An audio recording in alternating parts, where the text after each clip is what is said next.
Je vais vous montrer dans cette vidéo comment déterminer la distance focale image grâce à la méthode dite de Cornu d'un système optique centré, épais mais compact.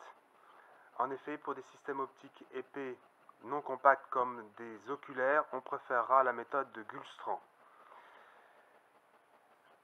On dispose d'un collimateur placé devant l'objectif photographique. Ce collimateur est réglé à l'infini.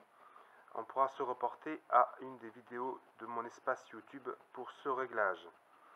On place l'objectif photographique face d'entrée vers le collimateur. Alors, dans cette vidéo, on parlera de face d'entrée, la face traditionnellement face d'entrée de l'objectif photographique, puisqu'ici on distingue bien le pas de vis qui permet de fixer l'objectif photographique sur le boîtier de l'appareil photo.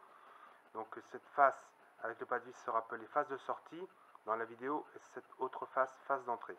Sur cette face d'entrée, on a placé un signe distinctif, comme ici une trace rouge, et sur cette face de sortie, on a placé un autre signe distinctif, comme ici cette trace noire.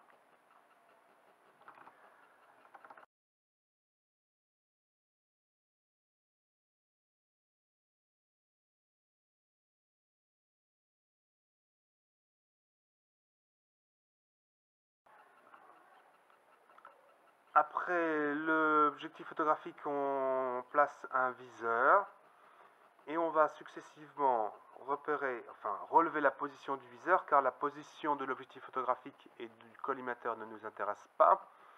On relève donc sur le banc la position du viseur qui correspond au pointé de la croix du collimateur.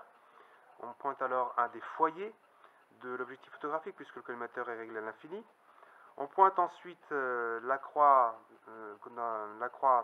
de la face d'entrée. Il s'agit d'une image car les rayons qui proviennent de cette croix ont traversé le système.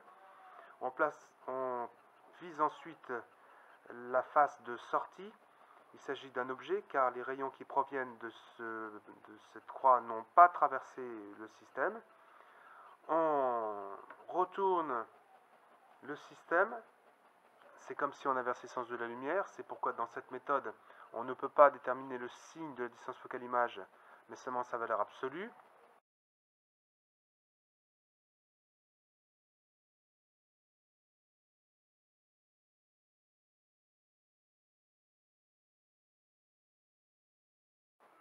On relève de nouveau en déplaçant le viseur, bien sûr, et en relevant uniquement la position du viseur sur le banc, de nouveau le collimateur.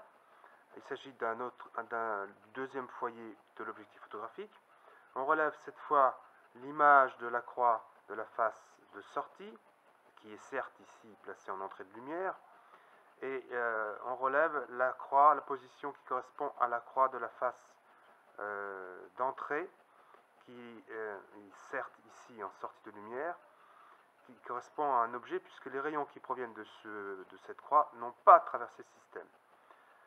On a finalement dans cette méthode de Cornu 6 points qui permettent d'appliquer la méthode de Newton et de déterminer deux distances focales image qui, moyennées, donnent une distance focale image unique pour le système.